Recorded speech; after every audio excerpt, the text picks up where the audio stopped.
सभी सखियों सहेलियों को जन्मदिन की ढेर सारी शुभकामनाएं। अरे बुआ जी, हाँ। एक ही दिन सभी सखियों का जन्मदिन कैसे हो सकता है? अरे ये कार्यक्रम की बात कर रहे हैं और ये एक मिनट सारे कार्यक्रम में हम चर्चा कर रहे हैं कि भाई आज सुबह से सब लोग खूब मिठाई बनाओ, खाओ, खिलाओ, पूरे मोहल्ले को खिलाओ, क्योंकि ये तो वर्ल्ड फेमस बात है कि जब जन्मदिन है तो भाई खुशी तो सब लोग मनाएगा ना बराबर से। बात तो सही है बुआ जी।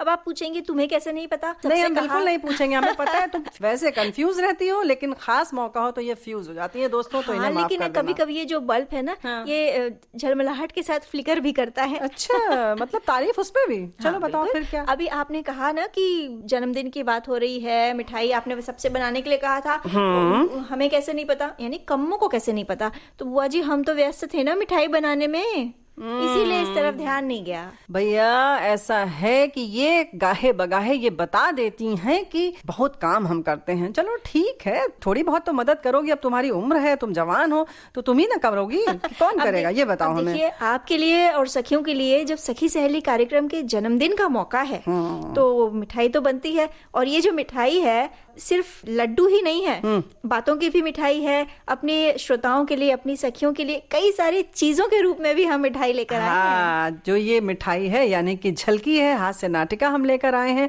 संदेशों की मिठाई है, यानी कि खूब मीठे मीठे प्यारे प्यारे संदेश हैं जो हमारे जीवन के लिए बहुत जरूरी हैं।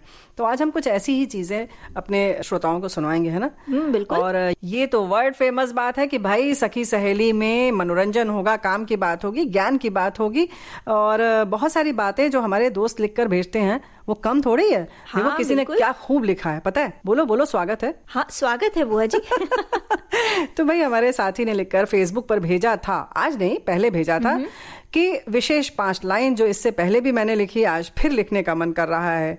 सखी सहेली विषय के लिए स से सर्वगुण संपन्न, खी से खिलखिलाती प्रस्तुति, और सब विषय में निपुण, हे से है इस कार्यक्रम में सब बातों का ज्ञान। क्या बात और है? अब सहेली का ली जब आता है तो ली, लिखे बिना नहीं रह पाओगे, सुन लो एक बार सखी सहेली। क्या बात है बुआ जी, इन्होंने तो सखी सहेली जो नाम है उसका पूरा व्याकरण ही लिख दिया। क्या बात है, पूरी व्याख्या इस तरह से की है।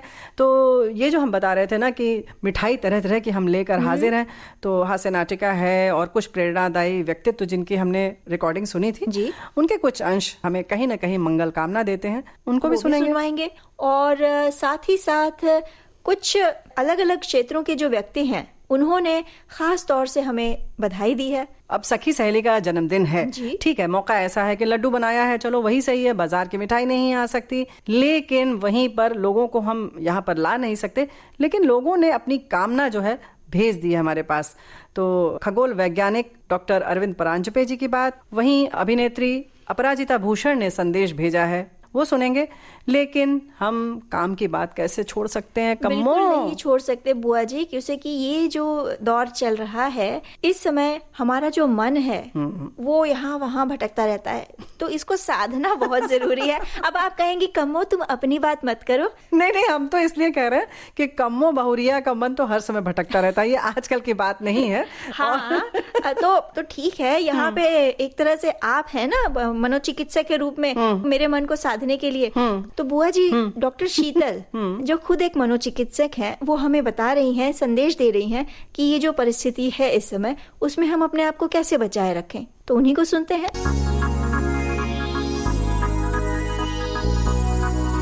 सुनने वाली सभी सखी सहेलियों को मेरा प्यार भरा नमस्कार। आज का दिन बहुत खास है।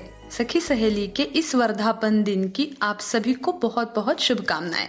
मेरा नाम है शीतल बिडकर और मैं मुंबई स्थित हॉस्पिटल में साइकोलॉजिस्ट और एडिक्शन थेरेपिस्ट हूँ। पिछले 15 साल से मैं सेवा में हूँ। मेरा और सखी सहेली का बड़ा पक्का रिश्ता है। मेरे बचपन से ही मेरे पिताजी भारत बिडकर और मैं उन्हें एक साथ सुना करते थे, तो मुझे हमेशा ऐसा लगता है कि एक तरीके से इस प्रोग्राम ने मेरे और मेरे पिताजी का रिश्ता बहुत पक्का बनाया। एज अ साइकोलॉजिस्ट मैं आज अपनी सखी सहेलियों के लिए कुछ खास टिप्स लेके आई हूँ। हम सब जानते हैं कि इस वैश्विक महामारी से हम जूझ रहे हैं।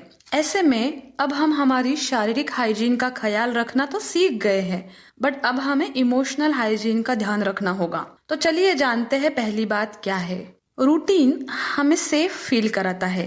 तो जब हम चीजों को पूर्व कथित कर सकते हैं तो वो हमें सुरक्षा प्रदान करता है। इसीलिए सखी सहेलियों, हमारा उठने का, खाने पीने का, एक्सरसाइज का, बच्चों के साथ वक्त बिताने का तथा सोने का एक निश्चित रूटीन तय कर ले। दूसरी महत्वपूर्ण बात, बहुत नकारात्मक जानकारी से बचे। बहुत सारा समय सोशल मीडिया पे गुजारना, बहुत देर तक समाचार देखना हमें चिंतित करेगा। इसके बदले हम ऐसे कुछ काम करें जो हमें शारीरिक रूप से व्यस्त रख सके। और तीसरी सबसे महत्वपूर्ण बात हमारी सखी सहेलियों के लिए, हम सभी सखी सहेलियां अपने घर के बच्चे, बूढ़े, बीमार व्यक्ति तथा अन्य लोगों की शारीरिक और मानसिक रूप से देखभाल करते रहते हैं। एक तरीके से हम केयर गियर का काम कर रहे हैं, तो कभी ना कभी तो हमें भी थकावट होगी। तो स्वयं के लिए समय निकालना बहुत महत्वपूर्ण है।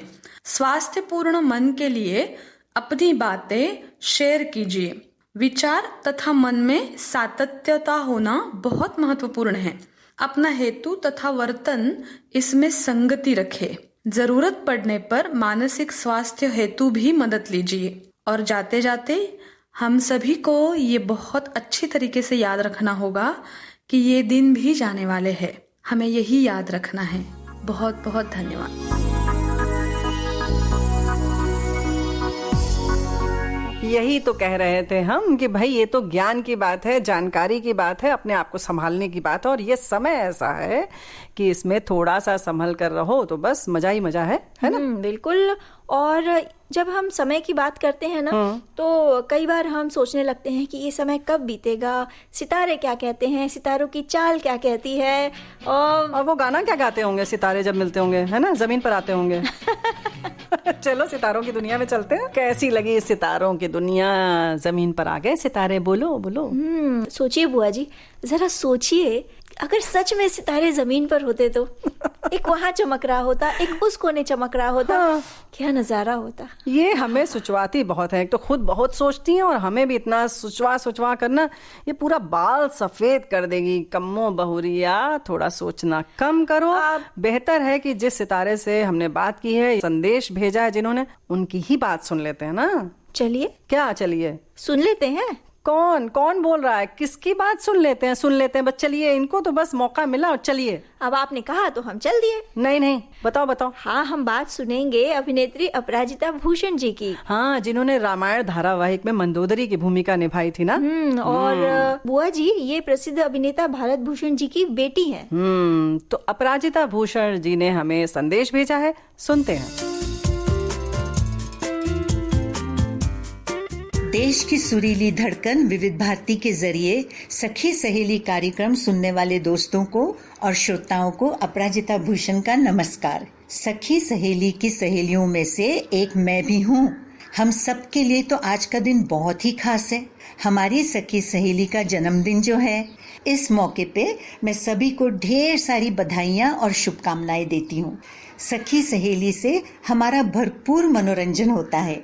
Vividh Bharati is India's biggest radio network. पूरा दिन आप एक से बढ़कर एक प्रोग्राम सुनते हैं, लेकिन सखी सहेली की प्रस्तुति तो सदाबहार और बेमिसाल है। It is unique and different because इस प्रोग्राम में जिंदगी से जुड़ी हर बात पर चर्चा होती है। समस्याओं की बातें करते हैं और उनके सॉल्यूशंस को भी डिस्कस किया जाता है। इस तरह की जानकारी बहुत मन भावन तरीके से की जाती है। दैट इज वाई परहैप्स हमारे भाई और बहनों को, दोनों को सखी सहेली सुनने में बहुत मजा आता है और बहुत प्यार से and with a lot of interest सब सखी सहेली को सुनते हैं। And the way this program is presented, इसका अंदाज ही लाजवाब है। एक इनफॉर्मल कॉन्वर्सेशन सा लगता है, जैसे आपस में हम सब मिलजुल कर बातें कर रहे हैं। घर गृहस्थी की बातें और समाज की बातें, देश दुनिया की बातें, साहित्य और कला, सब के बारे में विस्तार से चर्चा होती है। It's a complete package. और हमें उन लोगों की रिकॉर्डिंग भी सुनाई जाती हैं जिन्होंने अपने अपने क्षेत्र में भरपूर कंट्रीब्यूशन किया है। नए बढ़िया नाटक भी पेश किए गए हैं, जितना कहा जाए कम है ना। And watching these live dramas on Facebook is so wonderful. And the songs played in between the talks, मन खुश हो जाता है। इन टुडेज चैलेंजिंग टाइम्स हम सब अपने अपने घरों में बैठे हैं, लेकिन सखी सहेली जैसे प्रोग्राम से हमारा मन लग जाता है। हम सबकी यही प्रार्थना है कि हम सब सुरक्षित रहें और खुश रहें। सखी सहेली कार्यक्रम और ज्यादा तरक्की करे और चरम पर पहुंचे, ऐसी हम सबकी तहे दिल से कामना है। थैंक यू विविध भारती एंड हैप्पी बर्थडे सखी सहेली। आप सबको अपराजिता का प्रणाम और प्यार। बुआ जी, जन्मदिन का मौका है, सखी सहेली का जन्मदिन है। हाँ हाँ, हमें पता है। इतना आँख नचा नचा के ये लड़की हमको बता रही है, डरा देती है। क्या हुआ? नहीं, हम डरा नहीं रहे थे। हम तो ये इसलिए किया मैंने ताकि आप और एक्साइट हो जाएं और बता दें कि अब अगला क्या है। अच्छा, ऐसा तो आपसे उगलवाना चाह रहे थे ना। ये सब बच्चे ना हमेशा चाहते हैं कि कुछ ना कुछ उल्टा होता रहे। मतलब पहले बच्चे जो होते थे उनसे हम लोग कुछ उगलवाते थे, अब बहुरिया लोग चाहती हैं कि हम बुआ लोग कुछ कुछ उगल दें। अरे भैया, कुछ ऐसा समय नहीं अभी बदला है, समझ गई? अरे हम तो पहले ही कह चुके हैं कि हम झलकी लेकर आए हैं, मशीन का चक्कर बहुत जबरदस्त है। ये हम सुनेंगे, अपने दोस्तों को सुनवाएंगे, श्रोताओं को सुनवाएंगे। बस तुम कान खोलकर बैठी रहना। बिल्कुल।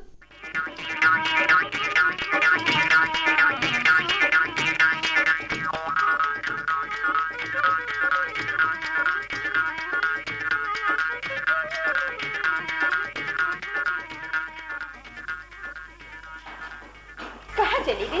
ओहो, कहाँ गई? अभी तो यहीं रखी थी मैंने, न जाने कहाँ चली गई। कौन मम्मी? तू अपना काम कर बेबी, चल यहाँ से। मैं जरा देर के लिए यहाँ से उठ के आ गई कि वो गायब हो गई। कोई काम करना मुसीबत, करो तो मुश्किल है, ना करो तो मुश्किल। अरे तू खड़ी खड़ी क्या कर रही है? मैं कोई गीत गा रही हूँ क्या? स्कूल नहीं जाना है? नहीं नहीं मम्मी, जाना है, लेकिन अभी नहाने के लिए। ठीक है तो जा। जब कोई काम करने चलती हूँ तभी एक न एक मुसीबत खड़ी हो जाती है। बस कह दिया ये काम सीखो वो काम सीखो, लेकिन कहना आसान है, उसमें जो मुसीबतें आती हैं उसका आइडिया किसी को नहीं। बहू जी, मैं पूछूं कि आप किसको उबालना है?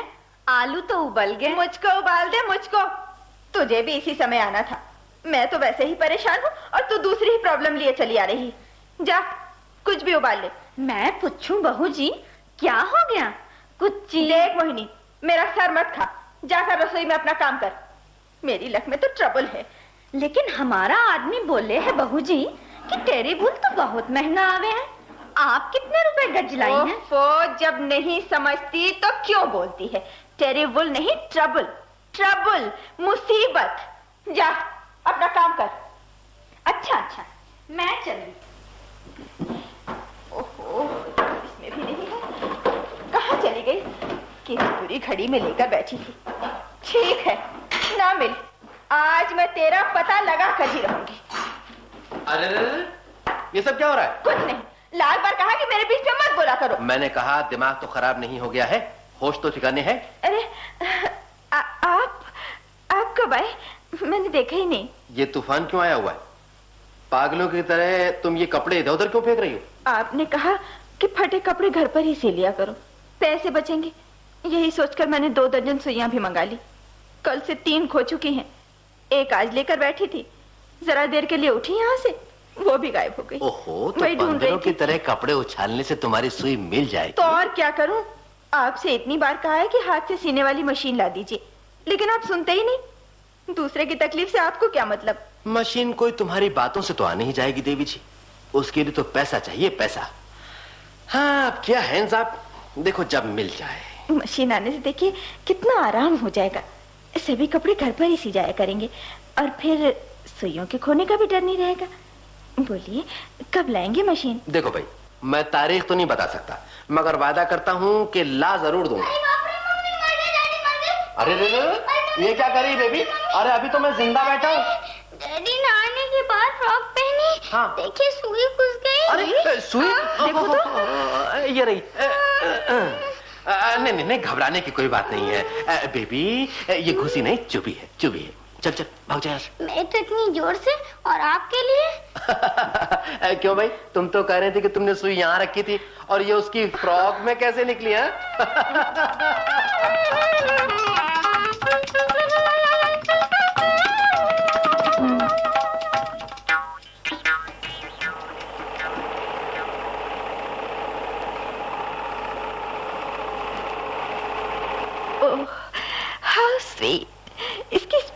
कितनी अच्छी है। और भाई तमाम मशीनों में मुझे यही सबसे ज्यादा पसंद आई, इसीलिए मैं इस कंपनी की मशीन लाया हूँ। चलती भी बहुत हल्की है। मेरे तो इतना ही चलाने में हाथ दुखने लगे, दरअसल कभी चलाई नहीं है ना। वैसे जैसा आपने कहा हल्की तो चलती है। भाई आप चाहे हल्की चले या भारी, मैंने तुम्हारे कहने से तुम्हें मशीन ला दी। और सुन लो, अब कमीज पैंट छोड़कर कोई भी कपड़ा दर्जी के यहाँ सिलने नहीं जाएगा। भाई देखिए, अभी तो जाएंगे ही, जब मैं सीना सीख लूं तब बंद कर दीजिएगा। फिर सीखूंगी भी किससे? क्यों? मिसेस चोपड़ा हैं, वर्मा जी की वाइफ हैं, शीला जी हैं, किसी से भी सीख सकती हो। उन्हें घर पर बुला लेना और पूछ लेना। अरे भाई बस थोड़ी सी चाय का ही तो खर्चा है। यही तो मैं भी सोच रही थी, लेकिन सिलाई इतनी इजीली तो आ नहीं जाएगी। अब इजीली फिजीली मैं नहीं जानता, मैं तो इतना जानता हूँ कि अब कपड़े दर्जी क्या सिलने नहीं जाएंगे, बस। ओहो, मशीन? मैं पूछूं बहू जी, जो मशीन क्या लाया है? बड़ी सुंदर लगे हैं। मैं तो कब से भगवान से प्रार्थना करूं हूँ कि हे भगवान हमारी बहू जी को मशीन दे दे। चलो मुझे भी आराम हो गया, अब मैं भी बहू जी से अपना ब्लाउज और साया सिलवा लूंगी। हाँ हाँ, सबों के सी दूंगी। अब मुझे और कोई काम तो रह ही नहीं गया है ना, बस तुम लोगों के कपड़े ही सीती रहूंगी। जा रसोई में जाकर अपना काम कर, ब्लाउज सिलवा लूंगी।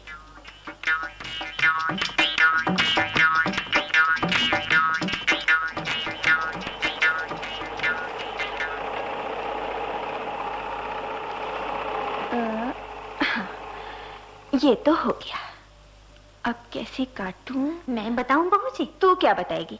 ये कोई रोटी थोड़ी ही जो झट से बता देगी कि ऐसे बेली जाती है। ये पजामा है, पजामा। नहीं बहू जी, जे टाइम बरमियाइन जी आपके काटना बताए थी, हम गौर से सुने थे। अच्छा बता, आप कैसे काटूं? बड़ा सुने थी। देखिए, इसको जोर से कोई तान नहीं। अच्छा, फिर कैंची से यहाँ से काटने शुरू कीजिए और ऐसा ले जाते हुए यहाँ मिलो दीजिए, तब देखिए कैसा फिट बैठे। Baby, baby. क्या है मम्मी? ये कपड़ा तान कर पकड़े रहे, यहाँ से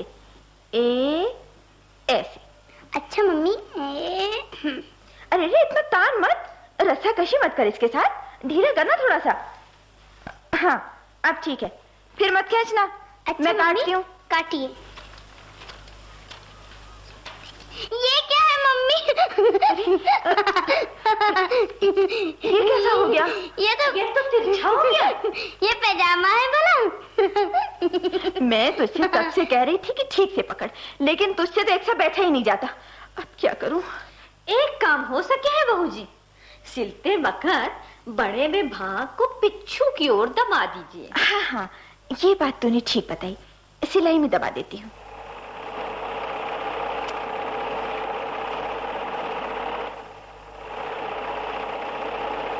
यहाँ से दबाइए। हाँ, ये आओ। ठीक, जरा कपड़ा बाहर निकला जा रहा है। मम्मी, क्या हुआ? हाय बहू जी, सुई तो बेबी की उंगली के आसपास हो गई। हाय, मैं क्या करूं? बहू जी पहिया आगे को घुमाओ। नहीं बेटे, घबराओ नहीं। अरे मोहिनी, जो डॉक्टर को बुला लाना। मैं बोल लूं बहू जी, पहिया उल्टा फेरो, हाथ निकल जाएगी।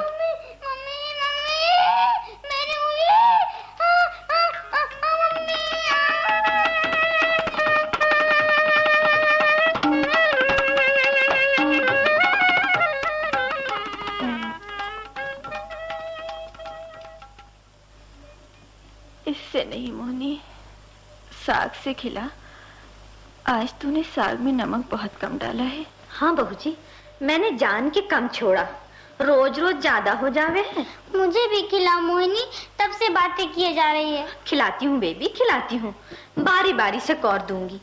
दोनों को एक साथ जल्दी जल्दी कैसे खिला सकती हूँ? बहू जी, बाबूजी आज लौटेंगे? हाँ, आ जाते होंगे।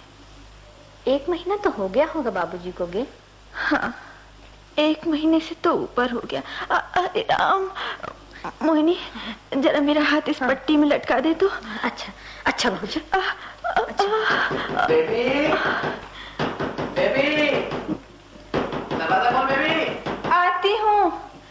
जा मोहिनी, देख वो आ गए शायद। मैं जाती हूँ। बाबूजी, नमस्ते बाबूजी। नमस्ते। कहो भाई, सब ठीक ठाक है ना? अरे नीना, ये तुम्हारे हाथ को क्या हो गया? अरे क्या बताऊं क्या हुआ। वो शर्मियाइन एक दिन अपनी लड़की की 3 फ्रॉक सिलवाने आई थी, तो शटल लगाते वक्त उनकी लड़की ने मशीन गिरा दी और मेरा हाथ उसके नीचे आ गया। मैंने तुमसे कितनी बार मना किया है नीना कि फालतू काम मत किया करो, लेकिन तुम्हें मोहल्लेदारी से ही फुर्सत नहीं। मैं क्या मोहल्ले वालों के लिए मशीन लाया हूँ? अब मना भी तो नहीं किया जाता जरा से काम के लिए। कौन है? मोनी, जरा देख तो कौन है। और हाँ बेबी, तेरे हाथ का क्या हाल है? अभी पूरी तरह ठीक नहीं हुआ डैडी, अब शायद ही इम्तिहान दे पाऊँ, कलम ही नहीं पकड़ी जाती। अरे नहीं नहीं, पकड़ लेगी पकड़ लेगी, जरा ध्यान से पढ़ती रहो, बस इम्तिहान तक सब ठीक हो जाएगा। बहू जी, जिंदल बाबू की नौकरानी कपड़े देगी है, जिंदलाइन ने भेजाए हैं ब्लाउज सिलाने के लिए, और उनकी नौकरानी एक अपना भी देगी है। मोहिनी, नौकरानी गई? हाँ बाबूजी। जाओ जाओ, ये कपड़ा जिंदल बाबू के सर पर दे मारो और कह देना कि हमारा घर कोई दर्जी की दुकान नहीं है, समझी? अरे सुनिए तो, मैं वापस करा दूंगी शाम को, अभी अभी ठीक नहीं है, वो बुरा मान जाएंगी। मान जाए बुरा? मुझे कोई उनसे इस्तिराही थोड़ी नहीं बनी है। जा जा, मेरा मुंह क्या ताक रही है? जी जी जाती हूँ। बेबी देख तो कौन है? कौन है? अरे दरवाजा क्यों तोड़ डाल रहा है? भाई ये तुम्हारी मोहल्लेदारी इस तरह की मुझे बिल्कुल नापसंद है। देखिए आपस में ये सब करना ही पड़ता है, जरा से काम के लिए मना नहीं किया जाता। बाहर वालों के लिए क्या मशीन मंगाई थी मैंने, जब से आई है घर का तो सिर्फ तुमने एक पैजामा भर सिया है, 2 महीने हो गए मशीन है। डैडी, घोष बाबू की लड़की आई है। क्या कह रही है? कह रही है माँ ने पूछवाया है अगर मशीन खाली हो तो मैं आकर कुछ कपड़े सिल लूं। सुन लिया तुमने नीना? बेबी जाकर कह दे मशीन खाली नहीं है। अरे नहीं नहीं, सुन बेबी, कहना कि मिसेस झा के यहाँ मशीन गई है, वहां से मंगा लूंगी, तब आकर सी लीजिएगा। जा। अच्छा। क्या कहा तुमने? यानी कि मशीन घर में नहीं है, मांगे गई है? अच्छा, जब से मेरे हाथ में चोट लगी है तब से मशीन खाली ही तो थी, तो मिसेस झा ने एक दिन के लिए मांग ली, यही रखे रखे क्या होता, कोई खिस तो जाएगी नहीं। हाँ हाँ ठीक है, किए जाओ परोपकार, मोहल्ले वालों को भी ऐसा परोपकारी और कहाँ मिलेगा। मैं कहता हूँ नीना, एक दिन ना पछताओ तो कहना। मैं कहता हूँ वो यहाँ कर नहीं सी सकती क्या? ओ आप तो ठीक है, मेरा क्या है? डैडी क्या है? एक मिस्त्री आया, उसने ये पर्चा दिया है। क्या है? दिखा। नीना, ये दुकान पर मशीन क्यों गई थी? दुकान पर? हाँ मम्मी, गई तो थी, वही जब डॉली ने उसके अंदर सलाकर आकर पहिया चला दिया था। हाँ, अरे जरा सी खराब हो गई थी। ये देखो, मैं पूछता हूँ अब कौन देगा ये रुपए? अब मांगो जाकर मिसेस जिंदल से या मिसेस झा से। कान खोल कर सुन लो नीना, मैं नहीं दूंगा ये रुपए, देना अपने पास से। बाबूजी। अब कौन है भाई?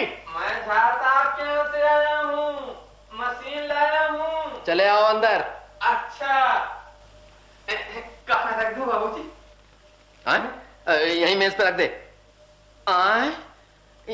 ये मशीन को क्या हुआ? बहूजी ने कहा है कि बच्चों ने जरा सी छू दी थी, सो थोड़ी सी खराब हो गई। ये थोड़ी सी खराब हुई है?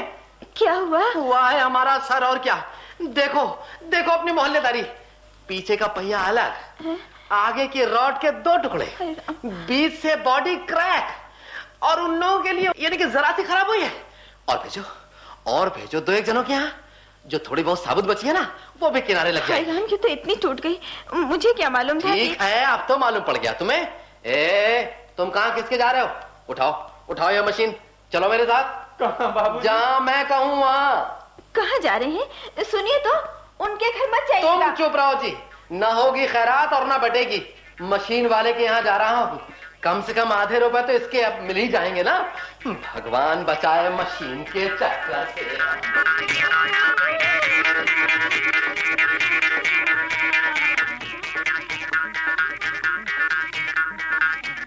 बुआ जी, ये जो हास्य झलकी हमने सुनी अभी, मशीन का चक्कर, इसे लिखा था शांति स्वरूप प्रधान ने और निर्देशक थे इसके विनोद रस्तोगी। वाह वाह वाह, क्या बात है। ऐसे लोग थोड़ी दीवाने हैं सखी सहेली के। मतलब एक समाज सा बंध गया है बुआ जी। ऐसा लग रहा है ना कि ये जो हम बैठ के बातें कर रहे हैं, हमारी सखियों से किसी न किसी माध्यम से जुड़े हैं, ये दौर यूं ही चलता रहे, बस चलता रहे। चल रहा है। और भाई कम्मो बहू, ये बताओ कि इस बार हमने कुछ ऐसे क्षेत्र के लोगों से भी कार्यक्रम में बातें की जो हमारे लिए भी बहुत पहला अनुभव था, यानी कि खगोलविद हमारी जो बहनें हैं जो खगोल विज्ञान में गईं, उन लोगों से तो बातचीत हमने की, लेकिन पता है सखी सहेली कार्यक्रम के एक जबरदस्त फैन हैं ये खगोलविद डॉक्टर अरविंद परांजपे जी, और उन्होंने भी अपनी शुभकामनाएं कुछ अलग तरीके से भेजी हैं। जी हाँ, केवल भेजी नहीं है, हम सखियों ये बता दें कि जब भी कोई खास कार्यक्रम होता है या उनके दिल तक पहुंच जाता है तो वो तुरंत हमें इत्तला कर देते हैं, बता देते हैं कि आज के कार्यक्रम में ये चीज बड़ी अच्छी लगी। तो फिलहाल जो इन्होंने संदेश भेजा है शुभकामना, उसको सुनते हैं। चलिए। नमस्कार, मैं बधाई देना चाहूँगा विविध भारती के उस कार्यक्रम को जिसका नाम है सखी सहेली। मुझे एक ये ऐसा प्रोग्राम लगता है कि जैसे ये बातचीत जो है वो हमारे घर में ही हो रही हो, और मैं सभी उद्घोषिकाओं का इसी के बारे में अभिनंदन करता हूँ। ऐसा लगता है कि परिवार का कोई सदस्य किसी पर्यटन स्थल के बारे में ऐसे बता रही हो कि जैसे वो वहाँ खुद जाकर आई हो या फिर उसके बारे में कुछ पढ़कर आई हो। जब व्यंजनों की बात होती है तो मैं कहूँगा कि भाई आजकल मेरे जैसे पुरुष हैं जो रसोई घर में जाते हैं, केवल खाना खाने के लिए नहीं पर कुछ बनाने के लिए भी। उनके लिए भी कुछ टिप्स मिल जाते हैं, और कुछ नहीं तो कम से कम क्या नहीं करना चाहिए ये तो समझ में आ ही जाता है। पर इससे भी खास बात मुझे वो लगती है कि यहाँ पर हमें ऐसी महिलाओं का परिचय होता है जिन्होंने किसी क्षेत्र में बड़ी उपलब्धि हासिल की हो, उनको पुरस्कार देकर उनका सम्मान किया गया हो, फिर वो क्षेत्र हो विज्ञान का हो, साहित्य का क्षेत्र हो, ललित कला का क्षेत्र हो या कोई अन्य क्षेत्र हो। और ये भी जरूरी नहीं कि वो महिलाएं आज के समय की हों, आपने कुछ बीते हुए कल की महिलाओं के बारे में भी बताया है यहाँ पे। ये बात भी उल्लेखनीय है कि कई बार आपने ऐसी बहनों से परिचय कराया है कि जो ज़्यादा रोशनी में तो नहीं आई और उनके नाम हम भूल गए हैं, पर हमें उनके काम जरूर याद आते हैं। और जब उनके बारे में सुनते हैं तो लोगों के मन में एक सवाल ने जरूर झांका होगा कि वो कर सकती हैं तो मैं क्यों नहीं। मैं विशेष उल्लेख करना चाहूँगा जब आपने कुछ खगोल वैज्ञानिकों से की गई बातचीत प्रसारित की थी। ये एक ऐसा विषय रहा है कि एक समय था कि जब घर वाले अपने बेटियों को इस विषय से दूर ही रखते थे, क्योंकि इस विषय में खोजबीन का काम सूर्यास्त से सूर्योदय के बीच में ज़्यादा होता था, और वो भी दूर दराज जंगलों में जहाँ वेधशालाएं होती हैं। और उस समय भी कुछ ऐसी लड़कियां थी जिन्होंने इस क्षेत्र को अपनाया और आज वो देश विदेश में अपने देश का नाम रोशन कर रही हैं। वैसे मेरे बारे में कहूँ तो हमारे घर की वर्ल्ड फेमस बात है कि बुआ जी और कम्मों का साथ बड़ा ही अच्छा लगता है। खैर जो पुराने श्रोता हैं वो तो जानते ही आवाज़ किन की है। अंत में मैं यही कहना चाहूँगा कि यदि हो सके तो इस प्रोग्राम का समय आप 30 मिनट और बढ़ा दें, और वो जो अंतिम 30 मिनट होंगे वो खास सखाओं के लिए रखें, तो उन्हें भी घर के बारे में कुछ ज़्यादा टिप्स मिले उनके लिए। जानता हूँ कि समय की पाबंदी है, फिर भी यही कहना चाहूँगा। तो आपको दोबारा इस कार्यक्रम की और कार्यक्रम के भविष्य के बारे में आपको अनेक अनेक शुभकामनाएं। धन्यवाद। यही तो हम कह रहे थे कि देखो सखी सहेली कहने के लिए नाम है सखी सहेली, लेकिन हमारे भाई लोग भी बड़े प्यार से सुनते हैं। हाँ, यानी जैसे हाँ जैसे अरविंद जी ने सुना, और वैसे भी फेसबुक पर हमारे साथी बराबर कार्यक्रम में अपने संदेश लिखकर भेजते हैं, अपनी भावनाएं लिखकर भेजते हैं, हमारी जानकारी भी बढ़ाते हैं। भाई ये तो हम सब श्रोताओं के लिए ही यहाँ बैठे हुए हैं, है ना? बिल्कुल। और जो भी है बातें हैं, कोशिश रहती है हमारी कि आपकी पसंद की हो, आपको जानकारी मिले, कुछ अच्छी अच्छी बातें हों, आपसे कुछ हम सीखें, कुछ हमसे आप सीखें। बस ये दुनिया ऐसी है कि एक दूसरे से आदान प्रदान होता रहना चाहिए। बिल्कुल होता रहना चाहिए। और इसी के चलते कई बार हम अपने श्रोताओं के लिए अलग अलग क्षेत्र के व्यक्तित्व से इंटरव्यू जो लिया गया है उसे समय समय पर सुनवाते रहे हैं। अरे तो कम्मो बहुरिया ऐसा करो कि हमें वो याद आ रहा है, रूबी आलूवालिया जिनको कि कैंसर हुआ था और वो जीती भी उससे, यानी कि उनकी जो इच्छा शक्ति और जो उनका एक तरह से कहना चाहिए आत्मविश्वास उनको इस रोग से मुक्त करा सका, और उसके बाद वो समाज सेवा से जुड़ी, मतलब समाज सेवा कर रही हैं अभी तक। तो उनकी बातचीत बहुत अच्छी थी, वो सुनवाओ ना। हाँ बुआ जी, आपने बहुत अच्छी बात याद दिला दी। चलिए वही इंटरव्यू सुना जाए।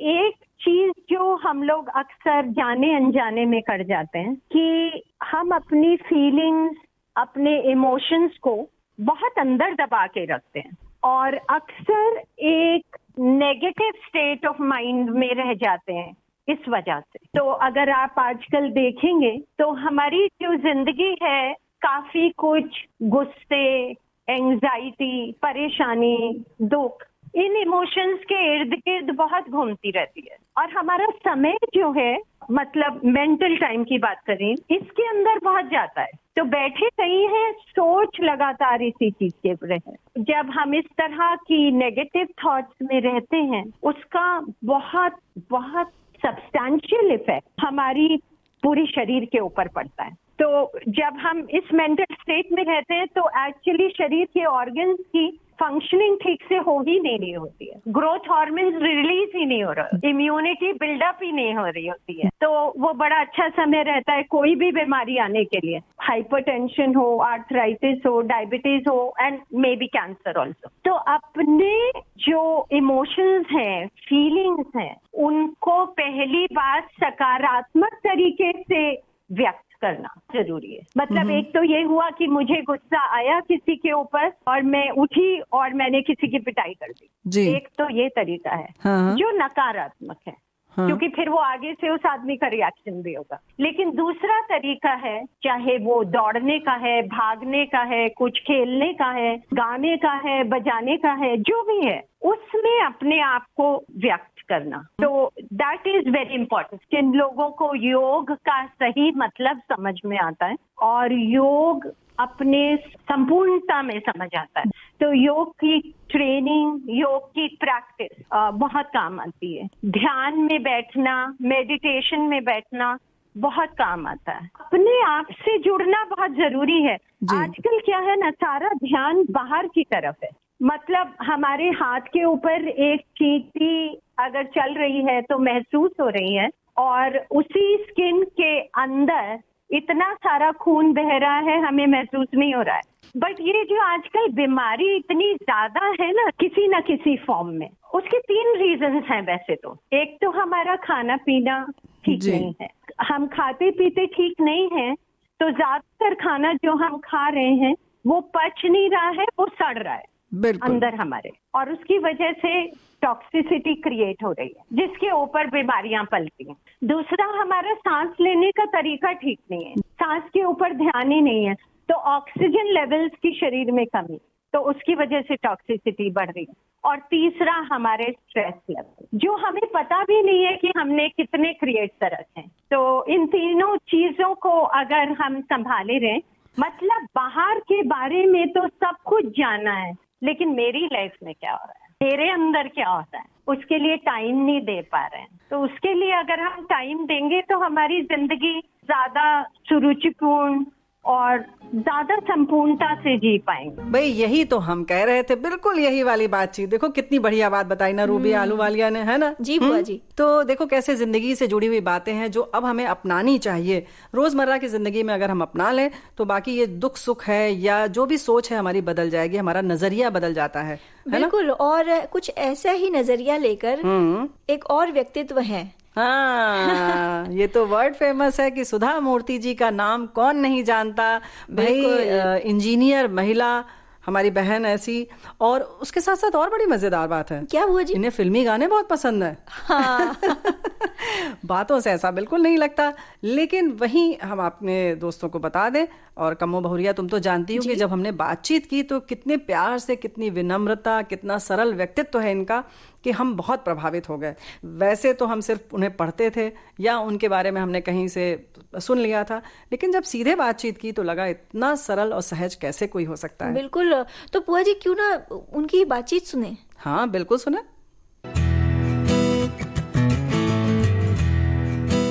अध्यात्म से हम शौक ले सकते हैं। अभी सबको ऐसा लगता है कि 2 + 2 4, 4 + 4 8, ऐसा जीवन नहीं होता है। आप देखिए अभी ये पैंडेमिक आ गया ना जी, कोविड, अभी कोई नहीं सोचा था 1 साल पहले ऐसा लाइफ हो जाता है।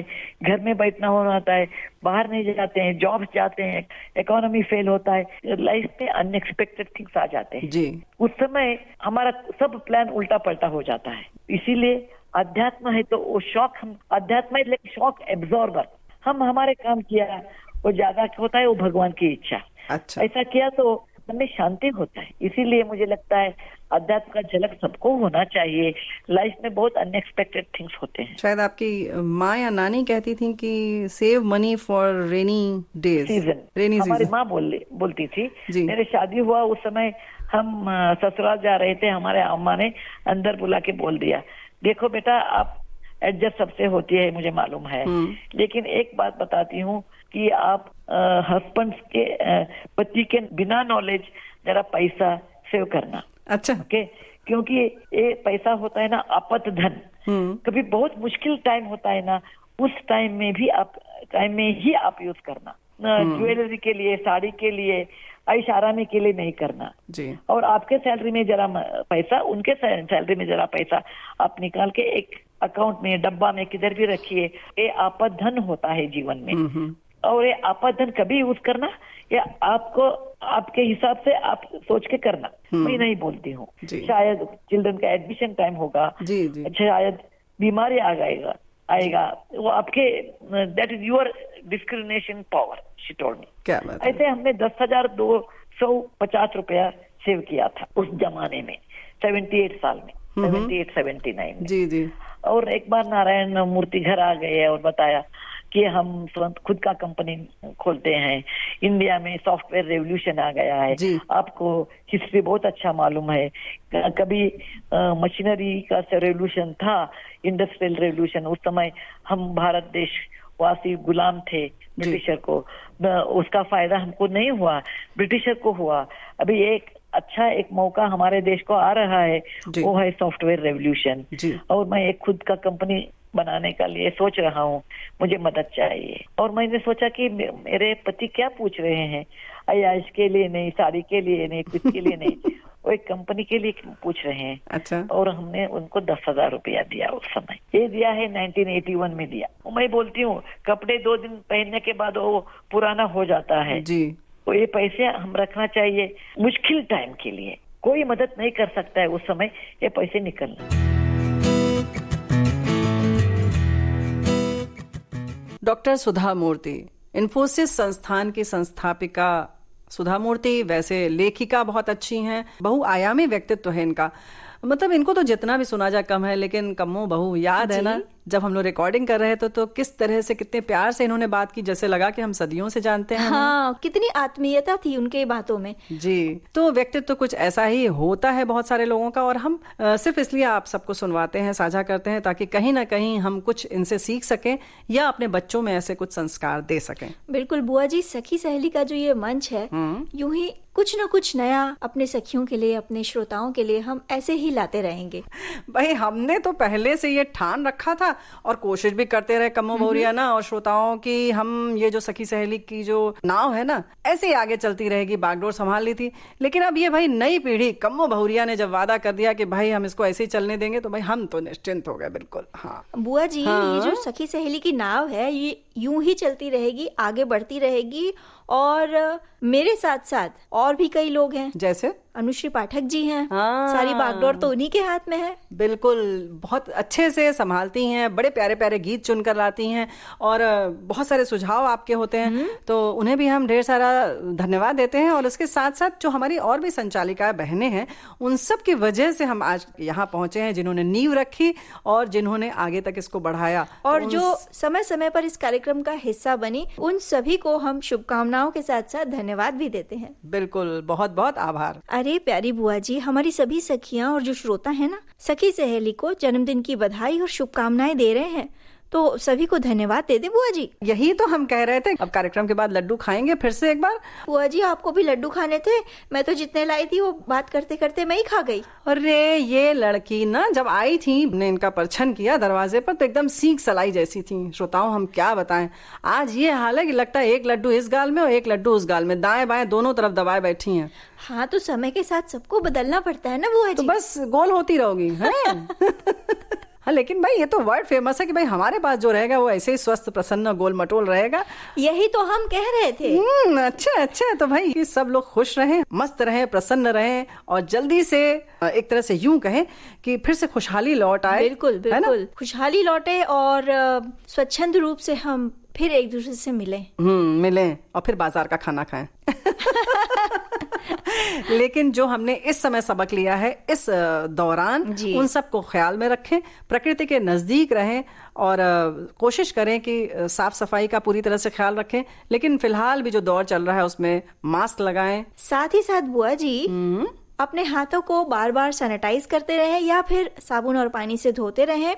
उसके अलावा जो 2 गज की दूरी है वो सबसे ज्यादा जरूरी है इस समय, और अगर जरूरत ना हो तो बाहर ना निकले। बिल्कुल घर से बाहर ना निकले। भाई हम तो हैं ही सखी सहेली कार्यक्रम लेकर हाजिर हैं। आज जन्मदिन मना रहे हैं, फिर देखिए और क्या क्या मनाते हैं, है ना? बिल्कुल, तो आप घर में ही रहिए और विविध भारती सुनते रहिए, खासकर सखी सहेली। बिल्कुल, तो हम लेकर सखी सहेली कार्यक्रम फिर हाजिर होंगे। आज हमें दीजिए इजाजत, प्यारी बुआ और कम्मों का नमस्कार।